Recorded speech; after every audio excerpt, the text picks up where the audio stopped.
Sus invitados son parte de una nación letrada y democrática en donde la conversación versa en torno a libros fundamentales. Radio Sol presenta La República de las Letras, la excusa perfecta para reflexionar acerca de lo que somos o de lo que podemos llegar a ser. Conducen Marce Mercado, Francisca Navarro, Bernardo Cienfuegos, Cristian Campos Marín y Alberto Mayol.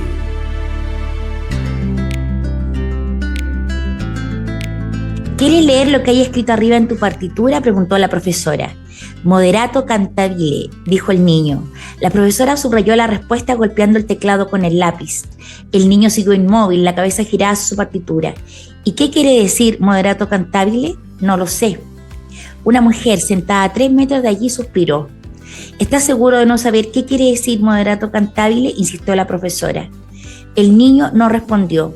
La profesora dio un grito ahogado de impotencia, golpeando de nuevo el teclado con el lápiz. Ni una pestaña del niño se movió. La profesora se giró. Señora Desbarestés, vaya cabeza que usted no esté ahí, dijo. Desbarestés volvió a suspirar. A mí me lo dice, dijo. El niño inmóvil, con los ojos bajos, fue el único en recordar que la noche acababa de estallar. Se estremeció. Te lo he dicho la última vez, te lo he dicho la penúltima vez, te lo he dicho 100 veces. ¿Estás segura de no saberlo? El niño no creyó oportuno responder. La profesora lo miró de nuevo como si fuese un objeto. Su furor fue en aumento. Ya, empieza otra vez, dijo muy bajo Desbarestés. Lo que pasa, continuó la profesora, lo que pasa es que no quieres decirlo. Desbarestés también observó a aquel niño de los pies a la cabeza, pero de un modo distinto al de la profesora. Vas a decirlo, inmediatamente aulló la profesora. Moderato cantabile, de la escritora nacida en Indochina, pero de nacionalidad francesa, Marguerite Duras, es el texto, la novela, que los he invitado a revisar esta noche en una nueva emisión de nuestro programa radial de Fomento Lector, La República de las Letras. Así es que, mis queridos machos, hombres, contertulios, los invito a reflexionar acerca de esta novela. Muy buenas noches. Bueno, ¿qué tal? ¿Cómo están? Oigan, yo la verdad es que debo decir, voy a partir por lo que es más simple de todo. Es una novela narrativamente muy simple. Una clase de piano, una profesora, un niño que tiene a su madre, y en medio de la lección, ¿ya?, se escucha un grito desgarrador. Se sabe entonces que una mujer ha sido asesinada, un femicidio, en un café cercano. Y Anne, la madre del niño, queda profundamente afectada, pero un poquito morbosa. Al día siguiente va al café donde mataron a esta mujer y pide vino. Y luego vuelve al café y se encuentra con un hombre de ahí del puerto, ¿ya? No como ella, de la burguesía, de clases de piano para el niño, un hombre del puerto. Y el hombre fue testigo del crimen. Empiezan a reconstruir los hechos. Entonces, y esto se trata solo de esto. Y después la parte francesa propiamente tal, aunque ella no nació en Francia, pero es francesa, digamos, para efectos culturales, ¿ya? Siempre que pasa algo como de este tipo, con compromiso existencial, alguien vomita, ¿no? La protagonista, por supuesto, como una película francesa. Entonces, es lo que termina por ocurrir para manifestar el momento en el cual entonces ella se ha enfrentado a lo que vamos a analizar después, pero el argumento es simplemente ese, ¿ya? La tensión con el hombre obrero. Chauvin, no sé cómo se dirá en francés el nombre. La tensión sexual que hay ahí, erótica, que eso nunca se consuma, ¿ya? No sabemos si a ella le gusta a él o le gusta la situación, el asesinato, le gustan los con estilo presidiario, digamos, ¿eh? No sabemos.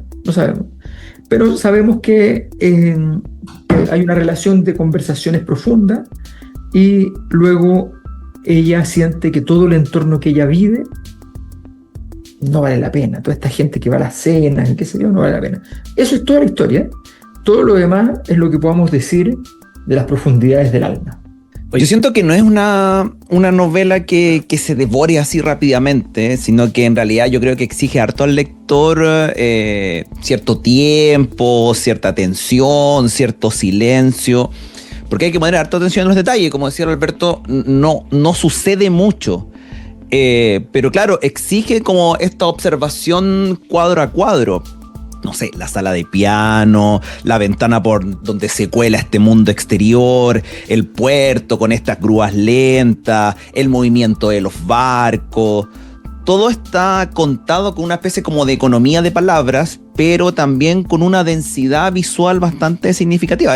Hay una lentitud narrativa que está obviamente totalmente en sintonía con lo que es la temática, porque en el fondo tiene que ver con esto como de la irrupción de lo inexplicable en una vida que es aparentemente ordenada, una vida burguesa, estructurada, matrimonio, hijo, clase de piano, etc. Y claro, esa irrupción no es explosiva, sino que es más bien como insidiosa, entra lentamente, se va quedando. Y obviamente uno como lector como que va atravesando, digamos, esa neblina, esa bruma que también es muy propia del ambiente de este puerto, que es gris, es brumoso, es una ciudad portuaria donde todo siempre está como medio nublado y esa sensación de languidez también es persistente.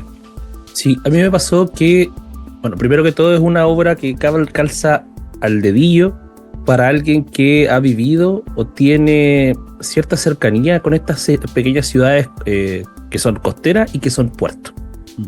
O sea, yo cuando lo empecé a leer, yo dije Mejillones. Primero, es Mejillones, con su tedio, con su calor, con sus tardes largas, con sus tardes frías, con su movimiento, con todo el contexto me refería a eso, a pesar de que tiene, por supuesto, descripciones de los árboles y cosas por el estilo. Era muy, muy específico. Y segundo, que es la palabra que ya mencionaba, que es central dentro de toda la obra, que es tedio. Era como que todo tiene un mismo ritmo, todo tiene una misma incluso connotación. O sea, hombres que se levantan temprano, van al puerto, trabajan, hacen sus cosas, después el trayecto de vuelta a sus casas, se van ahí al bar o al lugar, beben un poco de vino y se largan. Es muy muy constante las mismas formas que tienen. Y justamente dentro de esta cuestión tediosa de la existencia de un lugar como ese, un asesinato se vuelve mucho más significativo porque te rompe esa estructura y finalmente es un poco lo que va pasando. O sea, estas clases de piano, esto que todos se enteran que el niño está tocando tal pieza, que algunos la tararean y de pronto todo se vuelca dentro de este hecho extraordinario. Me parece que es una obra, como dice el profe, que hay que prestarle atención, pero a mí me pasó lo opuesto a ello, que mientras menos atención le prestaba al detalle, esa generalidad me va metiendo mucho más en la narración, y creo que es una de las cosas que también le da mucha cercanía, muy palpable a lo que estaba pasando también en el contexto de la literatura en Francia en ese momento, muy de posguerra, bien influenciada por el existencialismo, con estas nuevas formas de mirar la literatura de la Nouveau Roman, o sea, la nueva novela que estaba proponiendo. Es una mirada interesante en términos generales. No le digo tanto de Marguerite, debo confesar, pero sí ella en general es un sujeto muy interesante por sí misma y su literatura le da mucho más fuerza. Oye, efectivamente ella es considerada, se la ubica literariamente dentro de esta cosa que también pronunció el Bernardo, que siempre pronuncia también el francés, esta como de la nueva novela, y además ella se lo ubica porque esta novelita pequeña que fue publicada el año 1958 fue la primera donde ella se cambia de editorial y se va a esta editorial nueva que se llama Editorial Minuit o algo así, que se dedica, como que los agrupa. De hecho hay una fotografía muy famosa donde están ubicados todas estas personas muy cool, porque tiene que haber sido como ya sumum haber pertenecido a este grupo, que era como esta gente muy cool. Además, ella ya a estas alturas había renunciado al estalinismo, dentro de las millones de cosas, había sido parte de la resistencia también francesa de la Segunda Guerra, habían capturado al marido, que en realidad el marido ya siempre tuvo como relaciones duales, tiene una vida absolutamente apasionante. Yo solamente, mira, yo lo tengo, el profesor lo buscó No, y no lo nada pudo encontrar. posible. Sí, yo solamente te voy a decir que un día, el año 2013, en un trueque gratuito de libro de la Biblioteca Regional, estaba este librito ahí. El año 2013 ya hablaba de una mujer dueña de casa que llevaba a su hijo a clases de piano, subsumida por el tedio de una ciudad que era desértica, que era puerto. Solo diré eso. Después conocí a Alberto Mayol. Alberto Mayol, si hubiera sido de Puerto, habría sido Michoacán. Oye, lo que pasa es que yo, le contaba al profe Campos, yo le decía, yo me recuerdo lo que me produjo la primera vez que lo leí. O sea, la cantidad de cosas que me disparó desde esta maternidad tediosa. El tedio se me vinculó más que con el sol y el puerto y la cosa. Me acuerdo que se me full vinculó con la. Yo no tenía una vida pequeño burguesa justamente, pero No, la verdad es que. Claro, es que el tema es la norma. El tema es la norma. El tema es claro. Por ejemplo, que está muy bien representada en esta cosa de las clases de música. Pero vamos primero a los temas, ¿te parece? Ya. ¿Quién va a ir primero con el tema? Ya, profesor Campo. Profesor Campo. Antes de empezar este programa sorprender? hablábamos de momentos constituyentes, y a propósito de eso y también y del tedio de esta novela, vamos con O Melancolía de Silvio Rodríguez.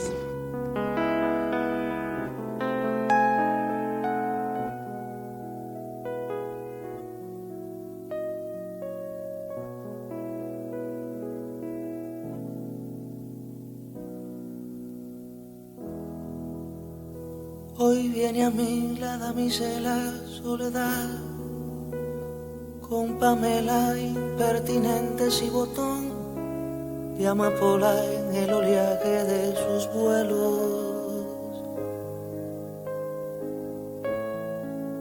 Hoy la voluble señorita es amistad y acaricia finamente el corazón con su más delgado pétalo de hielo.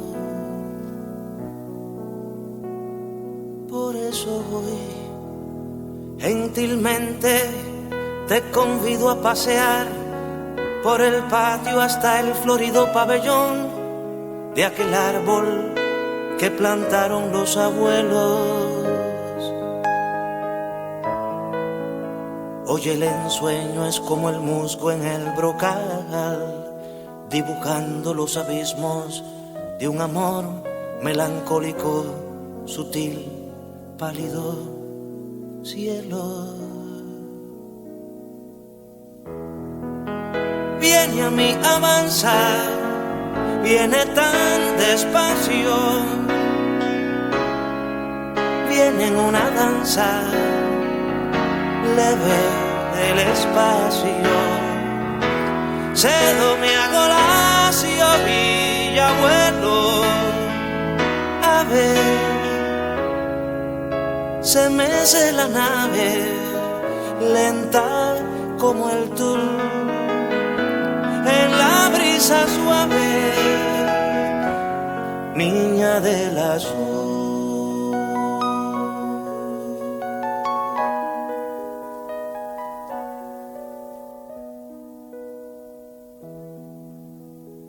Oh, melancolía, novia silenciosa, íntima pareja del ayer. Oh, melancolía, amante dichosa, siempre me arrebata tu placer. Oh, melancolía, señora del tiempo, beso que retorna como el mar. Oh, melancolía, rosa del aliento Dime quién me puede amar.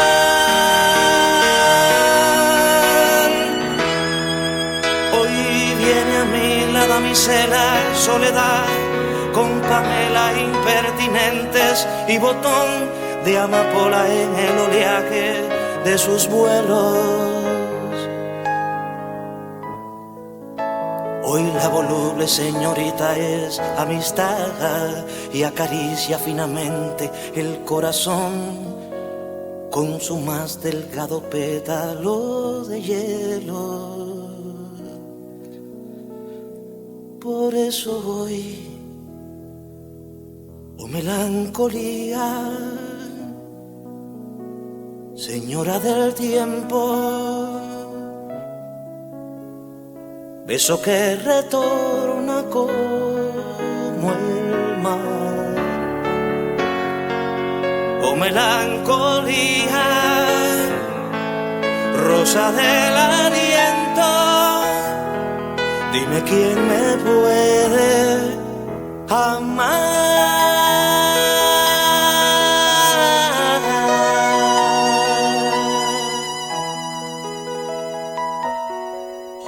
Radio Sol está presentando La República de las Letras. El niño, acorralado por el crepúsculo, volvió otra vez hacia ellos. Permaneció allí contemplando el mundo, los clientes. Con un gesto, el hombre le indicó a Anne que mirara afuera. Le sonrió. Mire, dijo, los días se alargan, se alargan. Anne miró, se ajustó la chaqueta con esmero. Lentamente, ¿usted trabaja en esta ciudad, señor? En esta ciudad, sí.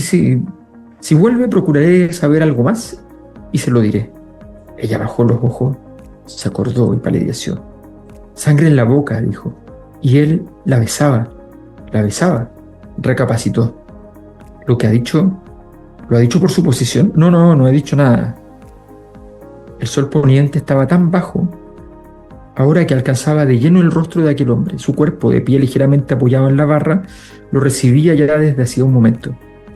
Tras haberlo visto, uno no puede evitarlo. Es casi inevitable, ¿no es cierto? No he dicho nada, repitió el hombre, pero creo que le disparó al corazón, tal como ella se lo pedía. Anne gimió, un lamento casi silencioso, suave. Eso fue lo que brotó de aquella mujer.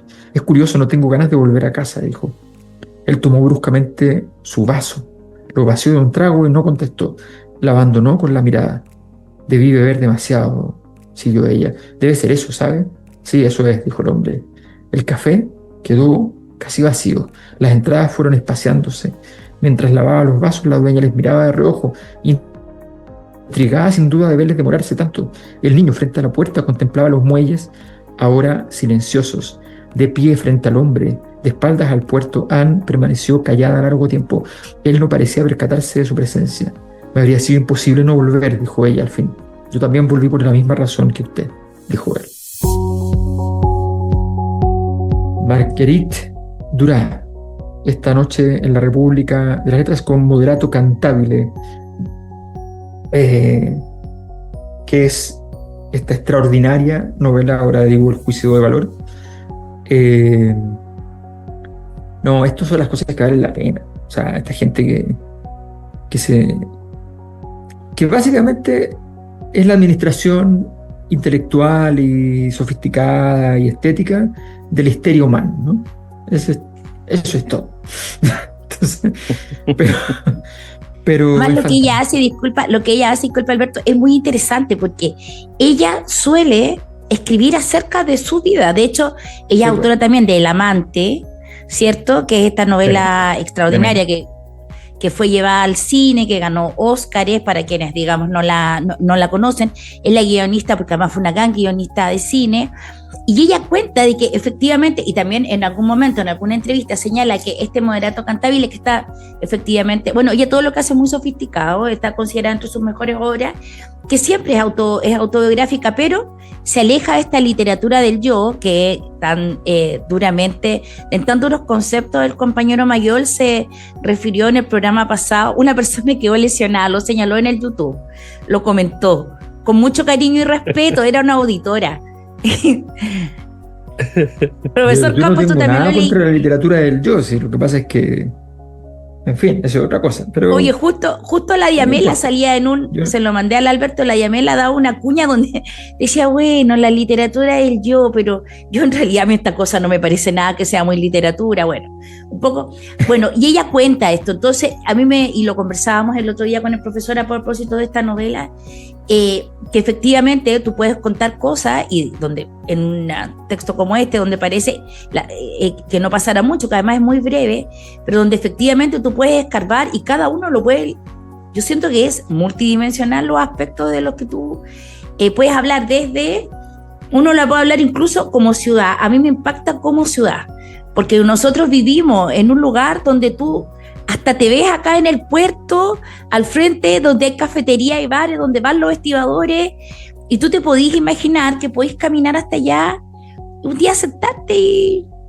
pero que sí, pero ¿sabes lo que pasa? escapa la norma. Claro, es que una cosa es el clima, como que ella logra, que es muy, muy interesante efectivamente, pero lo que a mí me llamó más la atención es que logra una cosa que es difícil, que es, este es un libro evidentemente muy diseñado en términos intelectuales, en términos incluso académicos. O sea, todas las escenas cumplen un rol muy específico, siempre detrás de todo hay autores, tú puedes identificar los autores así de manera limpia. Esto tiene un montón de Freud, mucho del estructuralismo, de Lévi-Strauss, qué sé yo, ¿ya? Por supuesto mucho de Durkheim, o sea, tiene mucho autor, entonces es como, porque ella parte en este espacio burgués, el piano, qué sé yo, ¿verdad? Viene la primera transgresión de ese límite, que es el grito, luego el rumor de un asesinato, ¿ya? Luego la certeza de un crimen, ya se transgredió, luego el lugar liminal, que es como el café del puerto, que es burgués y es portuario al mismo tiempo, y después viene ella seduciéndose en el crimen y con el portuario, pero no pasa nada, y después ella vuelve y no soporta su vida, ¿ya? Burguesa, no soporta la cena, entonces todo está asociado a esa discusión con la norma, con el tedio burgués, ¿ya? Es como un cuestionamiento sofisticado, elegante, pero finalmente es como una película, es como el discreto encanto de la burguesía, ¿no? Fue llevado al cine, ¿ah? Sí. Eso, a mí es una de las cosas que me fascinó del libro.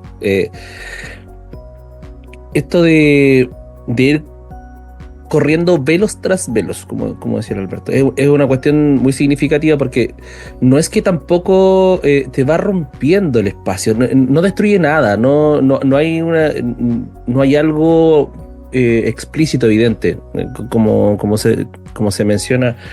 Lo que no se muestra, lo que va quedando entre láminas. Yo pensaba, se me venía constantemente la imagen de estar como observando a través de una persiana, así como ahí, incluso en esta gran conversación que mucho está ficcionada también. O sea, hay esta metaficción de ellos hablando de este crimen, de cosas que se vieron, de cosas que ellos imaginan entre medio, de por qué la mató, la forma, si habrían llegado a algún acuerdo y cosas por el estilo, y entre medio se cruzan también sus propias conversaciones respecto, ¿no? Si yo la veo en su casa y la veo cuando usted está en el árbol o ha estado en el jardín y a través de su ventana y en el horario y cuando usted sale y ahí es toda esa tensión que se va generando entre medio de la conversación del crimen, que tampoco lleva a ningún lugar específicamente, pero uno va constantemente completando ese espacio con cómo se están mirando, cómo ella está bebiendo más rápido el vino, cómo ella suda, cómo se le ponen las manos frías, cómo tiembla, cómo deja de temblar. Todo eso finalmente es lo que te va armando este puzzle de sensaciones que finalmente es en parte de esta novela. Y cierto, tiene un montón de temas que va abordando, pero justamente uno no se va enterando en la propia conversación, sino que en toda la cuestión sensual, sensorial que va quedando ahí encima de la mesa. Incluso, por ejemplo, en personajes que no son tan, entre comillas, relevantes dentro de la historia. No sé, la misma mujer que atiende el café también te va entregando esta mirada soslayada, esta cuestión de este juicio implícito que también uno tiene que completar. Oye, ella llega antes que los trabajadores y se sienta a conversar al fondo, y después como que la están viendo, pero a ella después no le importa. Bueno, es muy interesante cómo lo hace también. Sí, uno pudiera pensar que se trata, no sé, desde fuera, por ejemplo, de una novela policial clásica, pero hay una filósofa argentina, Josefina Ludner, que habla de esto como la nueva novela de delito. Aquí, digamos, el asesinato sucede al principio, no es un enigma que se intente resolver, sino que es ese suceso que aparece, irrumpe y por supuesto va como transformando subjetividades. Entonces, en ese sentido, claro, no importa tanto quién cometió el crimen, por qué, sino lo que desata en quienes lo presencian y lo escuchan. Y en ese sentido, claro, a partir de ahí, de ese asesinato, que es como el acontecimiento, por decirlo de alguna forma, se pone en marcha, digamos, todo esto de la deriva interior, se comienza, digamos, ella comienza a frecuentar el bar donde ocurrió el crimen, se encuentra con este personaje, este obrero, ¿cierto? Y comienza a crecer, como decían los chiquillos, ¿cierto? Esta ambigüedad, esta tensión, este deseo, pero aquí, digamos, el delito es apenas una especie como de chispa que va encendiendo, digamos, un mundo que está como a punto, digamos, de explotar. O sea, lo que hace la autora no es narrar el crimen, sino narra lo que va dejando, lo que va arrastrando. No hay una resolución, ni mucho menos respecto de por qué el crimen no se va en esa volada, digamos, sino que lo deja, digamos, crecer las tensiones que se generan alrededor. Oye, ¿vamos con tema? ¿Les parece? Me parece. Ya. Alberto, ¿tú? Yo tengo un clásico del blues de Latimore, que es uno de mis favoritos, su gran clásico, que se traduce algo así como arreglemos las cosas, como ya, ordenemos esta cuestión, ya, una cosa así. Let's straighten it out. Vamos con eso.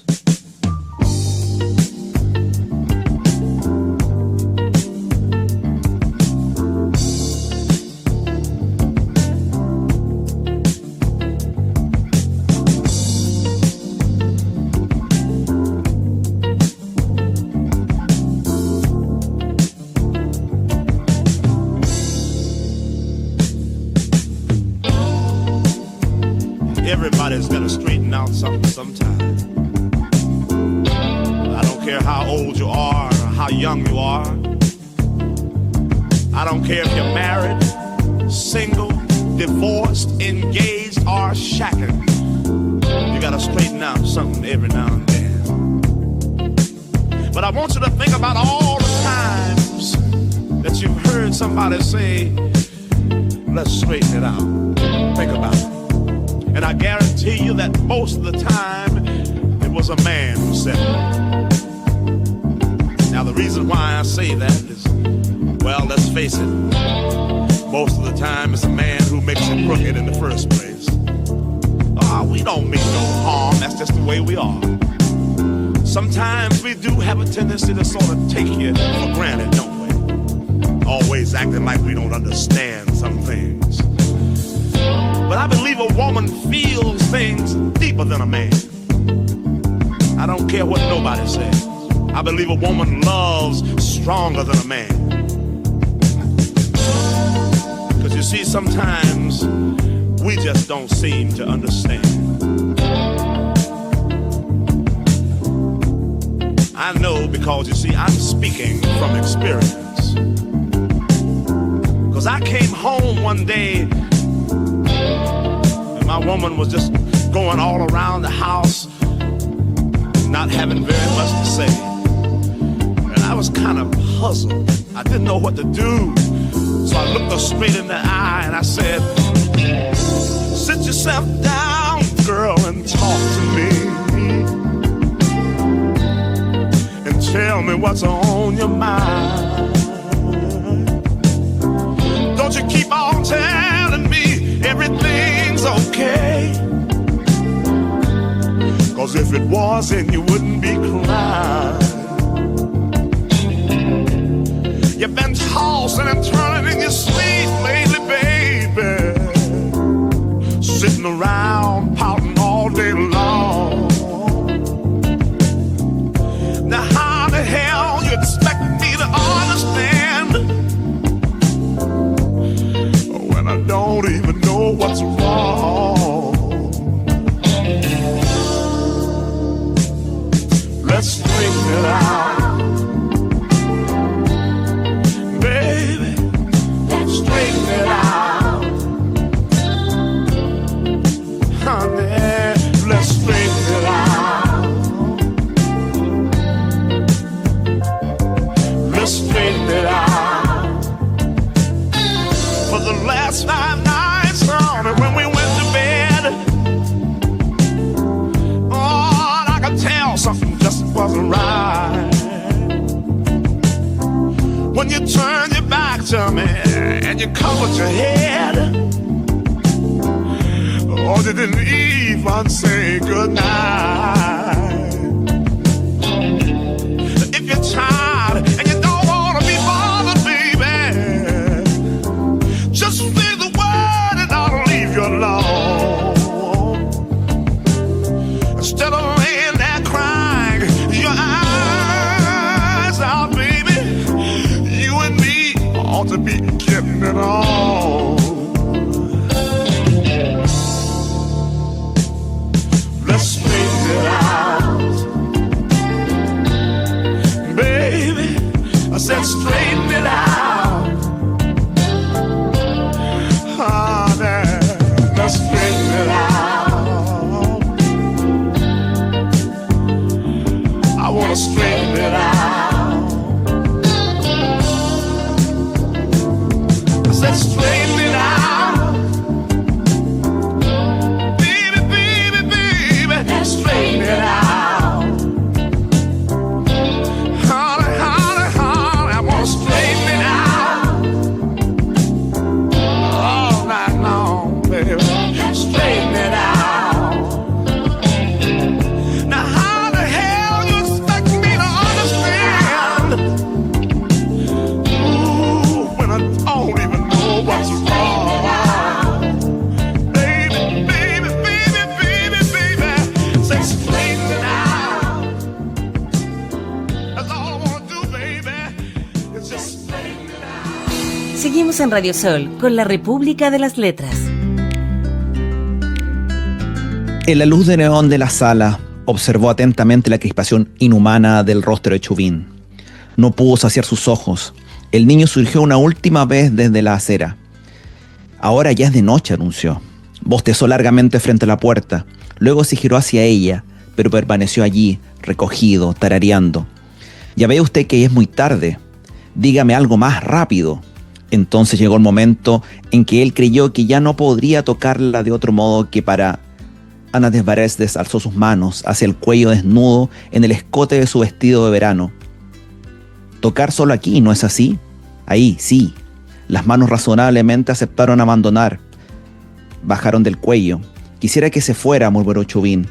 Ana Desbaresdes, que levantó de su silla, se plantó en medio de la sala, sin moverse. Chauvin permaneció sentado, abrumado. Ya no la conoció. La dueña irresistiblemente dejó de lado su labor de punto rojo, los observó al uno y a la otra, con una indiscreción que ni percibieron.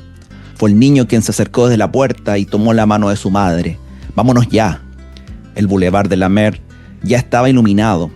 Era mucho más tarde que de costumbre, 1 hora al menos. El niño cantó una última vez la sonatina, luego se cansó de ella. Las calles estaban casi desiertas, la gente cenaba ya, cuando después del último muelle del Boulevard de la Mer se perfiló en toda su longitud habitual, Ana Desbaresdes se detuvo. «Estoy demasiado cansada», dijo. Pero tengo hambre», lloriqueó el niño. Vio que los ojos de aquella mujer, su madre, brillaban. Ya no se quejó de nada más. «¿Por qué lloras?» «Puede ocurrir a veces, por nada». «No querría, amor mío, ya está, se acabó, al menos creo». Él olvidó se puso a correr hacia adelante, volvió sobre sus pasos, se entretuvo con la noche a la que no estaba acostumbrado. Por la noche quedan lejos las casas, dijo. Qué linda esa frase, ¿eh? Por las noches quedan lejos. Moderato Cantabile de Marguerite Duras es el texto que revisamos esta noche en una nueva emisión de nuestro programa radial La República de las Letras. Profesor. Yo pensaba también un poco en el tema del alcohol, porque aquí el alcohol, en especial el vino, tiene harta relevancia. Las copas, o sea, los vasos de vino que Anne bebe, se encuentra con Chauvin una y otra vez en el bar, beben, conversan, callan. Claro, está esta dimensión melancólica a la que hemos hecho harta referencia, pero también está esto del vino como una forma, digamos, de evadir la propia rigidez burguesa. O sea, aquí yo pensaba, por ejemplo, en algún momento hicimos esto de la balada del café triste, ¿sí? Hace algunos meses atrás, que también, digamos, tiene esta cosa con el vino, con el bar, donde estos espacios donde las reglas se aflojan, donde, no sé, las emociones van surgiendo sin filtro, donde aparece estas opacidades, esto del oscuro, digamos. Entonces, claro, está esta Anne que permanentemente bebe como para atreverse a sostener esta conversación con este obrero, pero también para atreverse a desear, a transgredir, a habitar, digamos, un espacio que no le pertenece, digamos. Entonces, claro, está el bar, que en este sentido tiene como este reverso respecto de la sala de piano, donde en la sala de piano es el orden del silencio, aquí hay murmullos, hay olor a vino, hay cuerpos que se acercan sin saber por qué, digamos. Hay cuerpos sudorosos, además, porque es efectivamente, lo llaman café, pero seguramente es una cantina, o sea, nadie va a beber café, y por lo que hay es consumo de alcohol, de estibadores, de hombres de mar. Imagínate lo que es un hombre de mar después de un día de trabajo. Los flujos corporales deben ser una cosa... Momento de excitación de la conductora del programa. O sea, Llévenle sus imagínate sales. lo que me ruborizo a mi edad. Incluso me Mira, lo que pasa es que efectivamente la novela plantea, como bien describía Cristian, lo que era una de las obras más fantásticas de Lévi-Strauss, lo crudo y lo cocido, ¿no? Entonces, lo crudo, en este caso lo cocido, todo parte en lo cocido, que es la civilización, ¿no? La cultura, la norma, la clase de piano, Anne y su vida burguesa, el rechazo del vino al principio, así, ay, no, pero no, ¿eh? La ciudad ordenada, y después empieza a aparecer en medio de todo esto, bueno, el grito, el asesinato, la pulsión de muerte, el café del puerto, que popular, así, con caos, la figura masculina del deseo pecaminoso, ¿no? Un hombre salvaje, no culto, no refinado, ¿no? Un hombre salvaje, el vino, la inhibición se acaba, la pérdida de control avanza, y luego más erótica con Chauvin y la represión peleando contra el deseo, ¿ya? Y finalmente el vómito, que es la demostración de que la represión ha triunfado, ¿ya? Y no has logrado las dos cosas fundamentales, o que ella muriera y replicara la escena. Recordemos que en francés además el orgasmo se llama petite mort, o sea, la pequeña muerte, sí. Entonces, esto está todo asociado con estas dos pulsiones, la pulsión de vida y la pulsión de muerte. Y lo interesante es que que después de lo cocido, o sea, en la teoría de Lévi-Strauss es que primero está lo crudo, lo que no tiene cultura. Luego llega la cultura y cocina y construye normas culinarias, que son las primeras, las más importantes, las que estructuran nuestras vidas. Y luego de eso hay una siguiente etapa que es de regresión, pero que es distinta, no vuelve a lo crudo. Las cosas no vuelven a lo crudo, las cosas se pudren. La tercera etapa es la podredumbre, lo podrido. Y el libro tiene los tres elementos, en el fondo. De hecho, está simbolizado en las magnolias, ¿no? Que las magnolias ese olor penetrante. Son lo podrido.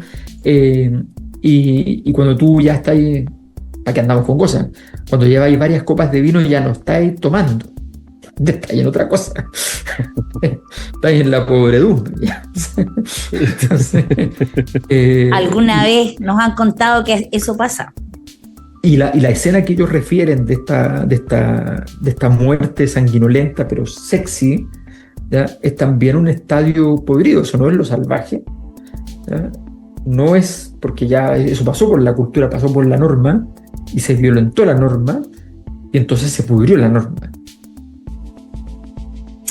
Oye, a pesar de que es una novela muy sugerente y en eso es muy bonita porque está siempre como al límite, nunca, evidentemente, como toda cosa sofisticada, no tiene textos explícitos de seducción, pero sí hay mucha mirada. Estamos hablando que él, al parecer, por lo que refiere, es un mirón de la vida de ella, ¿cierto? Él le hace preguntas de lo que uno puede inferir de que él ha estado como atisbando, como un fisgón, y ella por su parte también podríamos pensar que es una mirona, porque cuando ella siente el grito en el primer capítulo, ella corre a ver, de hecho ella es capaz de presenciar cómo el amante que ha matado a la mujer se refriega con ella en el cuerpo de ella, se acomoda para acostarse mejor, pero aún así yo quiero leer un texto súper chiquitito que sí, esta parte me pareció tan sutil y seductora. Usted está apoyada en un gran piano, le dice él, de alguna vez que la observó. Entre sus pechos desnudos, debajo del vestido hay una flor de magnolia. Antes parecer muy atenta, escuchó esta historia. Sí, cuando usted se inclina, esa flor roza el contorno exterior de sus pechos. Usted la ha sujetado con descuido, demasiado arriba. Es una flor enorme, la ha elegido al azar, demasiado grande para usted. Sus pétalos están todavía tersos, alcanzó precisamente anoche su completa eflorescencia. Miró hacia afuera, beba todavía un poco más de vino. El niño juega en el jardín. Usted mira hacia afuera, sí. Antes Valdés bebió tal como él se lo pedía, procuró recordar, regresó de un profundo asombro. No recuerdo haber recogido esa flor, ni haberla llevado. Yo la miraba apenas, pero tuve el tiempo de verla también. Ella se entretuvo sosteniendo muy fuerte el vaso, acompasó sus gestos y su voz. Cuánto me gusta el vino, no lo sabía. Ahora hábleme. Oh, déjeme, suplicó antes Barstés. ¿Sabes qué? Esa parte me pareció como como estas canciones de estas folletines de cordel, como de la Corintillao. Jazmín, me pareció tan bonito. Sí, me pareció tan... Solo ese fragmento me pareció... Yo cuando era niña, muy pequeña, no sé por qué en mi casa, mi mamá siempre fue bien sofisticada en la lectura, llegaban y yo por supuesto me las leía porque leía lo que se me cruzara, y ese parte me pareció casi un folletín rosa, se me pareció muy delicado, casi metaliteratura, porque evidentemente él está ficcionando, ella no se recuerda haber llevado la magnolia ni que la haya visto, y es un hombre de puerto, me pareció tan bonito, eso. Bueno, a propósito de bonito, vamos con tu tema, Pu.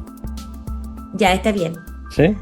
Bueno, sí. Soy esa señora que me gusta ese texto, pero que además voy a ir a lo clásico, porque yo, por supuesto, hice que mi hijo estudiara música, como ustedes pueden presumir, en el Teatro Municipal. Voy a ir con la pequeña música clásica que el niño es incapaz de seguir, la sonatina de Diabelli en clave de si bemol.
En Radio Sol, la radio para los grandes sueños. Seguimos con la República de las Letras. Todavía seguía el buen tiempo. Su duración había superado todas las esperanzas. Se hablaba de ello ahora con una sonrisa, como si hubiera hablado de un tiempo engañoso que hubiera ocultado tras su perenidad alguna irregularidad que de pronto dejaría de entrever y confirmaría el curso habitual de las estaciones del año. Aquel día, aún teniendo en cuenta los anteriores, la bondad del tiempo fue tal, para la estación por supuesto, que cuando el cielo no se cubría demasiado de nubes, cuando los claros duraban poco, se lo hubiera considerado aún mejor, aún más avanzado de lo que estaba, más cercano aún al verano. Las nubes cubrían el sol con tal lentitud, tan lentas eran, en efecto, que en aquel día era casi más hermoso que lo que había precedido. Tanto más cuanto que la brisa que lo acompañaba era marina, blanda, muy parecido a la que soplaría ciertos días en los próximos meses. Algunos pretendieron que aquel día había sido caluroso. La mayoría negó, no su belleza, sino que esta había sido tal que aquel había sido caluroso. Algunos no tuvieron opinión. Anders van der Ves no volvió hasta 2 días después de su último paseo por el puerto. Llegó poco más tarde que de costumbre. En cuanto la vio Chauvin, de lejos, al otro lado del muelle, entró en el café para esperarla. Ella iba sin su hijo. Anders van der Ves entró en el café en el momento de un largo claro en el cielo. La dueña no levantó la vista, siguió tejiendo su lana roja en la penumbra del mostrador. La superficie de su labor había aumentado ya. Anders van der Ves se reunió con Chauvin en la mesa a la que se habían sentado los días anteriores en el fondo de la sala. Chauvin no se había afeitado por la mañana, sino el día anterior. Al rostro de Anders van der Ves le faltaba el cuidado que de costumbre le dedicaba antes de enseñarlo. Ni el uno ni la otra, sin duda, lo notaron. «Viene sola», dijo Chauvin. Ella aceptó mucho tiempo después de que él la hubo dicho semejante evidencia. Intentó eludirla y se sorprendió de no poder conseguirlo.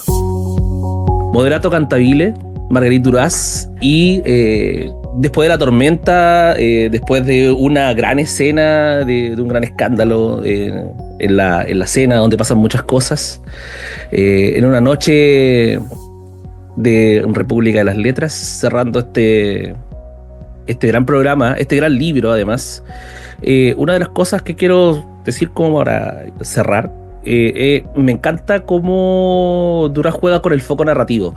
Te lleva al espacio del niño tocando las teclas, reclamando porque supuestamente no recuerda lo que significa el libro, porque así se abre, con el moderato cantabile. Después te lleva al espacio del asesinato y se transforma en algo más descriptivo. Después te lleva al espacio de la conversación constante en este bar, en este café, entre los dos protagonistas, y así sucesivamente, como que uno se va viendo arrastrado en estos espacios. Esta escena me gustó mucho justamente por eso, porque si bien es cierto el foco podría estar en otro espacio, en otro lugar, en otro contexto, en otra emoción, es finalmente la queja de que todo está demasiado bien, en este caso el tiempo. Y luego te hace el contrapunto con que llegan estos dos en un estado poco agraciado para la costumbre que tienen en este encuentro.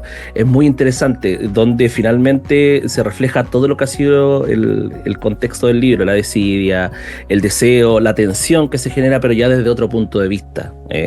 Me gustó mucho la forma en que lo trabaja ella.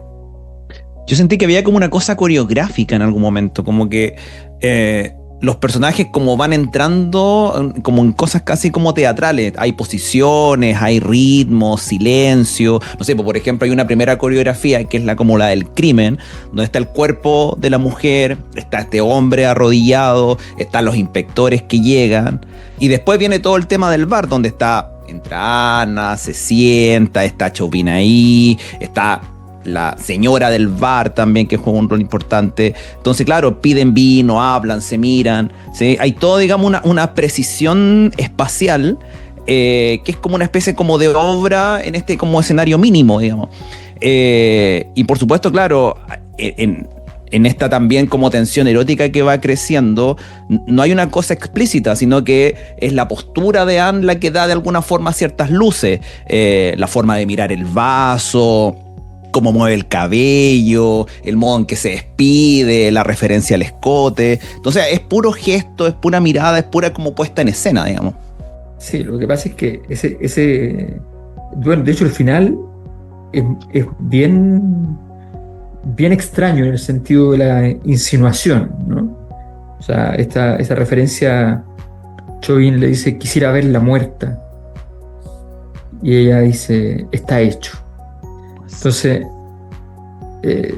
esa insinuación, porque está todo hecho efectivamente en puras insinuaciones, y efectivamente es muy teatral. De hecho, por ejemplo, si uno quisiera... esto está fantástico, por ejemplo, para hacer una ópera, porque como tiene pocos acontecimientos, te permite penetrar, digamos, fuertemente en la parte psicológica de los personajes y los diálogos y las tensiones sexuales. En fin, está fantástico, ¿no? En ese sentido.